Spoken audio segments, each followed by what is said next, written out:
नमस्कार दोस्तों, मैं डॉक्टर कुसुम चंद्राकर, सहायक प्राध्यापक अर्थशास्त्र, शासकीय नवीन महाविद्यालय गुढ़ियारी, रायपुर। आज की क्लास में मैं आपको बताने जा रही हूँ लागत की अवधारणाएं और लागतों का संबंध।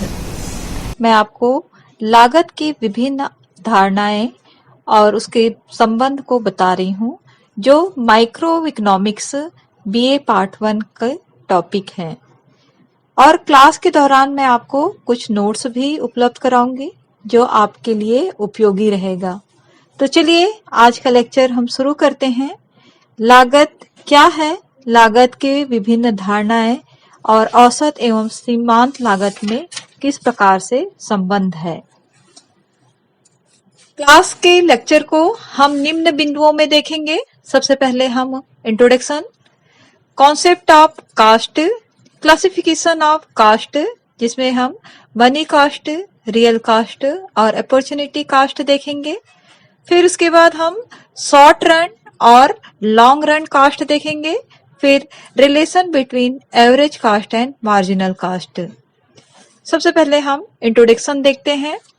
उत्पादक की दृष्टि से लागत पक्ष अत्यंत महत्वपूर्ण है, क्योंकि उत्पादक को उत्पादन करने से पूर्व उत्पत्ति के साधनों को एकत्र करना पड़ता है। जैसा कि हम जानते हैं, अर्थशास्त्र में उत्पत्ति के 5 साधन होता है: भूमि, श्रम, पूंजी, साहस व संगठन। और इन साधनों को पारिश्रमिक रूप में हम भुगतान करते हैं लगान, मजदूरी, ब्याज, लाभ व वेतन के रूप में। उत्पत्ति के साधन एवं उत्पादन दोनों का संबंध अटूट होता है, क्योंकि साधनों के बिना उत्पादन संभव नहीं है। यदि उत्पत्ति के साधन महंगे हैं तो लागत बढ़ जाएगा, और साधन सस्ते दर पर उपलब्ध है तो लागत कम आता है। उत्पादक उत्पत्ति के एक साधन को दूसरे साधन से एक सीमा तक प्रतिस्थापित भी कर सकता है। महंगे साधन के स्थान पर सस्ते साधन का प्रयोग करके अपने उत्पादन लागत को कम कर सकता है। इस प्रकार लागत का अर्थ होता है किसी वस्तु के उत्पादन में प्रयुक्त होने वाली समस्त उत्पत्ति के साधनों को दिए जाने वाले भुगतान ही उत्पादन लागत है। अब हम लागत के वर्गीकरण को देखेंगे। लागत को हम 3 भागों में बांटते हैं। पहला है मौद्रिक लागत, दूसरा वास्तविक लागत और तीसरा अवसर लागत। सबसे पहले हम देखेंगे मौद्रिक लागत को। मौद्रिक लागत किसी फर्म द्वारा एक वस्तु के उत्पादन में किए गए कुल मुद्रा व्यय को मौद्रिक लागत कहते हैं। दूसरे शब्दों में, उत्पत्ति के समस्त साधनों की सेवाओं के मूल्य को यदि मुद्रा में व्यक्त करना ही मौद्रिक लागत है। मौद्रिक लागत में निम्नलिखित मदे भी शामिल रहता है। पहला है कच्चे माल पर व्यय, दूसरा श्रम की मजदूरी एवं वेतन, तीसरा अविभाज्य बड़े उपकरण एवं मशीन पर व्यय, चौथा पूंजी पर दिया जाने वाला ब्याज, पांचवा भूमि का किराया अर्थात लगान, छठवां मशीनों की टूट फूट एवं घिसावट, सातवां प्रबंधन व्यय, आठवां विज्ञापन व्यय, यातायात व्यय, बीमा कंपनियों को दी जाने वाली धनराशि, सामान्य लाभ और ईंधन व्यय। ये सब मौद्रिक लागत की मदें हैं जो इसमें शामिल होता है। और दूसरा है अस्पष्ट लागत। स्पष्ट लागत वे लागत होता है जो उत्पादक को उत्पादन के दौरान साधनों का उपयोग करते समय स्पष्ट रूप से व्यय करना पड़ता है। इस प्रकार स्पष्ट लागत उत्पादक का प्रत्यक्ष व्यय को बताता है। इसमें शामिल व्यय की जो मदें हैं वे हैं कच्चे माल पर व्यय, श्रमिकों की मजदूरी, उधार ली गई पूंजी पर ब्याज, भूमि और बिल्डिंग का किराया, उपकरणों की टूट फूट, विज्ञापन व्यय, बीमा व्यय, कर आदि के भुगतान में व्यय। दूसरा मौद्रिक लागत का जो प्रकार है वो है अस्पष्ट लागत। अस्पष्ट लागत जिसे हम सन्निहित लागत भी कहते हैं। इसमें उत्पादक के वे व्यय शामिल होता है जिनका उत्पादक को प्रत्यक्ष रूप से भुगतान नहीं करना होता है, क्योंकि यह उत्पादन प्रक्रिया के दौरान ही उत्पन्न होता है। इस प्रकार कुल मौद्रिक लागत जो कुल स्पष्ट लागत, अस्पष्ट लागत और सामान्य लाभ का मिला जुला रूप है। दूसरा जो लागत का प्रकार है वह है वास्तविक लागत, जिसे हम रियल कास्ट के नाम से जानते हैं। प्रोफेसर मार्शल के अनुसार एक वस्तु के उत्पादन में समाज के विभिन्न वर्गों द्वारा किया गया प्रयत्न एवं त्याग ही उत्पादन की वास्तविक लागत होता है। इस प्रकार किसी उत्पादन क्रिया के अंतर्गत होने वाले कष्ट एवं त्याग वास्तविक लागत उत्पन्न करता है। किंतु वास्तविक लागत का यह विचार मनोवैज्ञानिक एवं व्यक्तिगत है, क्योंकि एक ही कार्य करने में विभिन्न व्यक्तियों को भिन्न भिन्न प्रकार के कष्टों का अनुभव होता है, जिसका मूल्यांकन प्रस्तुत नहीं कर सकते। तीसरा है लागत का वर्गीकरण में अवसर लागत, जिसे हम अपॉर्चुनिटी कॉस्ट के नाम से जानते हैं। बेनहम के शब्दों में किसी वस्तु की अवसर लागत वह सर्वश्रेष्ठ विकल्प है जिसका उत्पादन उन्हीं उत्पत्ति साधनों द्वारा उसी लागत पर उस वस्तु के विकल्प के रूप में किया जा सकता है। अर्थात किसी साधन के पास बहुत सारे विकल्प है जो वह सर्वश्रेष्ठ विकल्पों का चयन कर सकता है। उदाहरण के लिए मान लीजिए किसी साधन, हम श्रम साधन को ले लेते हैं। मान लीजिए किसी श्रम साधन या एक व्यक्ति के पास उसकी योग्यता अनुसार 3 नौकरियों का ऑफर है, जैसा कि मान लीजिए कॉलेज का लेक्चरर जिसका वेतन है 15,000 मासिक रुपए, दूसरा बैंक ऑफिसर जिसका वेतन है 14,000 मासिक, तीसरा सेल्समैन ऑफिसर जिसका वेतन है 13,000 रुपए मासिक। स्वाभाविक है अगर अन्य बातें समान रहने पर वह व्यक्ति कॉलेज के लेक्चरर के पद को ही चयन करेगा। तो ये था लागत का वर्गीकरण। लेकिन अर्थशास्त्र में हम समयावधि का भी अध्ययन करते हैं, तो उत्पादन समयावधि के आधार पर अगर हम लागतों को देखते हैं तो इसको 2 भागों में विभाजित करते हैं। पहला है अल्पकालीन लागत और दूसरा है दीर्घकालीन लागत। अल्पकालीन लागतें वह है जिसमें उत्पादक वस्तु की पूर्ति को मांग की दशाओं के अनुसार पूर्णतः समायोजित नहीं कर सकता, क्योंकि उसके पास इतना समय नहीं होता कि वह उत्पत्ति के सभी साधनों में समयानुसार परिवर्तित कर सके। जो साधन परिवर्तित नहीं कर सकता वे हैं भूमि, बिल्डिंग, संगठन, तकनीकी इत्यादि। अल्पकालीन उत्पादन लागतों को प्रति इकाई उत्पादन लागत के रूप में भी बांटा जा सकता है। हम इसको 4 रूपों में देखेंगे। पहला है औसत स्थिर लागत, जिसको हम AFC कहते हैं। दूसरा है औसत परिवर्तनशील लागत, ABC। तीसरा है औसत कुल लागत या औसत लागत, जिसको हम AC या एवरेज कास्ट बोलते हैं। चौथा है सीमांत लागत, जिसको हम मार्जिनल कास्ट के नाम से जानते हैं। तो सबसे पहले हम देखेंगे औसत लागत क्या है। औसत लागत एवरेज फिक्स कास्ट। औसत स्थिर लागत कुल स्थिर लागत एवं उत्पादन की मात्रा का भागफल होता है। AFC बराबर TFC अपॉन Q। यहाँ पर AFC बराबर औसत स्थिर लागत, TFC बराबर कुल स्थिर लागत, Q बराबर उत्पादन की मात्रा। औसत स्थिर लागत से संबंधित कुछ मुख्य बातें हैं जो इस रेखा चित्र से भी स्पष्ट हो रहा है। यह है यह वक्र बाएं से दाएं नीचे गिरता हुआ होता है, क्योंकि कुल स्थिर लागत अपरिवर्तनीय होता है और जैसे जैसे उत्पादन की मात्रा में वृद्धि होती है, AFC घटती जाती है।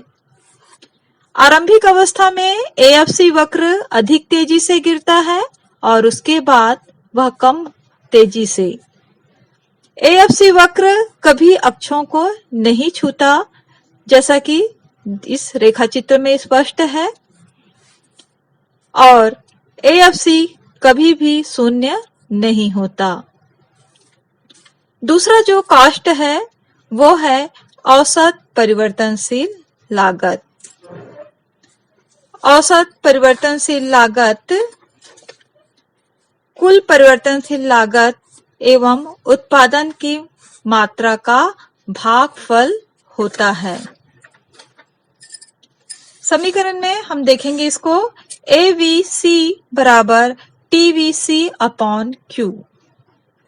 AVC बराबर होता है औसत परिवर्तनशील लागत, TVC बराबर कुल परिवर्तनशील लागत, Q बराबर उत्पादन की मात्रा। औसत परिवर्तनशील लागत औसत उत्पादकता, जिसको हम AP कहते हैं, पर निर्भर करता है और यह उल्टे U के आकृति की होती है। इसे हम रेखा चित्र में भी देख सकते हैं। उत्पादकता एवं लागत में परस्पर विपरीत संबंध है। जब परिवर्तनशील की औसत उत्पादकता बढ़ती है तब ABC घटती है।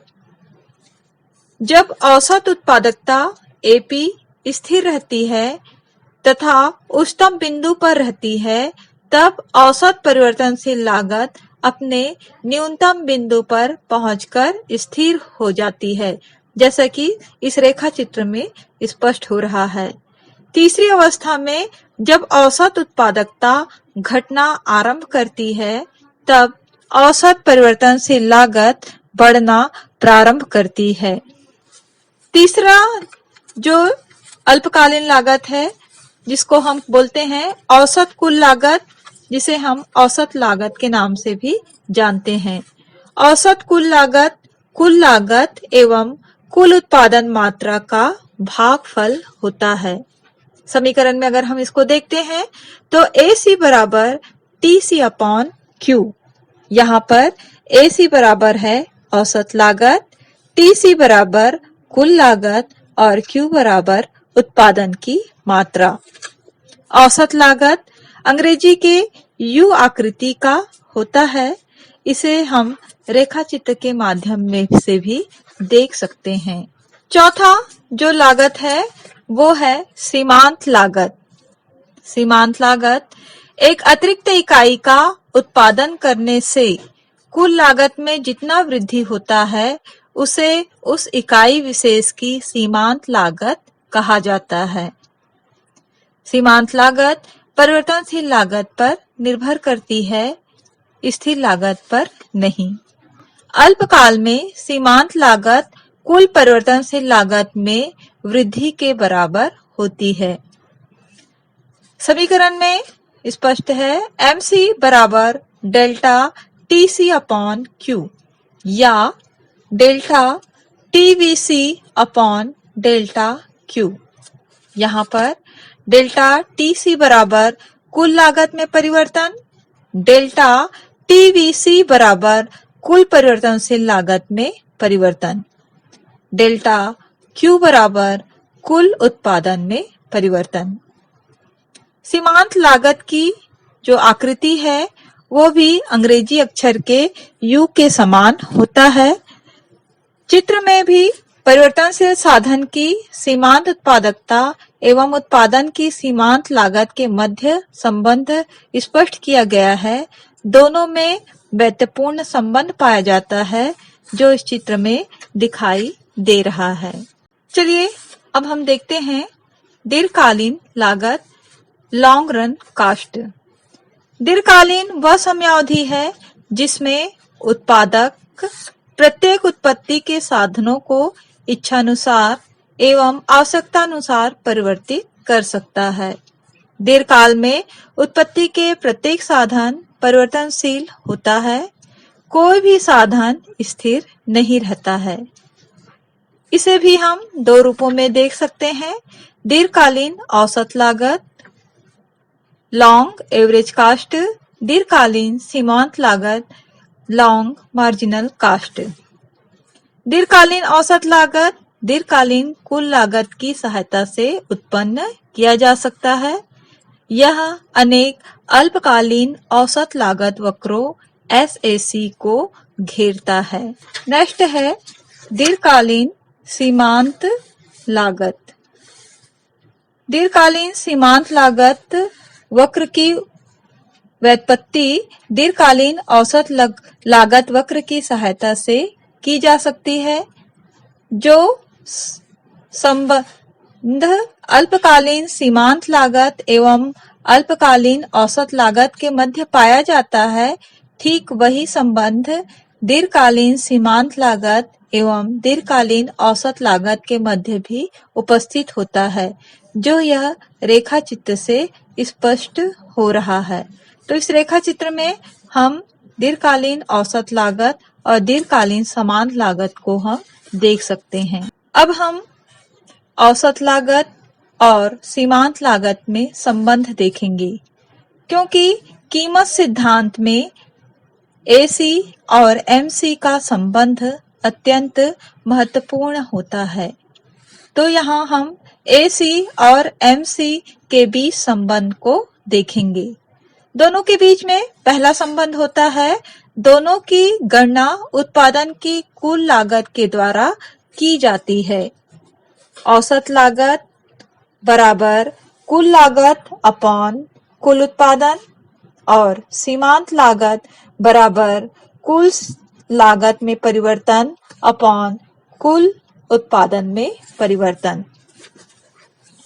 दूसरा, आरंभ में जब AC वक्र गिरता है तब MC वक्र एक सीमा तक गिरती है, किंतु एक अवस्था के बाद MC वक्र बढ़ना प्रारंभ कर देता है। तीसरा जो संबंध है, जब AC न्यूनतम होता है तब MC वक्र AC वक्र को नीचे से काटता है। और चौथा जो संबंध है वह है, जब AC बढ़ता है तो MC वक्र AC से ऊपर होता है एवं साथ ही साथ AC वक्र से तीव्र गति से बढ़ता है, जिसे हम चित्रों के माध्यम से भी देख सकते हैं। इस चित्र में AC वक्र एवं MC वक्रों के बीच के संबंध को हम यहाँ बता रहे हैं। तो इस प्रकार से आज की इस क्लास में हमने देखा लागत की विभिन्न अवधारणाएं और उनके संबंधों का अध्ययन हमने किया है। अगले क्लास में मैं एक और नए लेक्चर के साथ आपके सामने उपस्थित होंगी। तब तक के लिए धन्यवाद।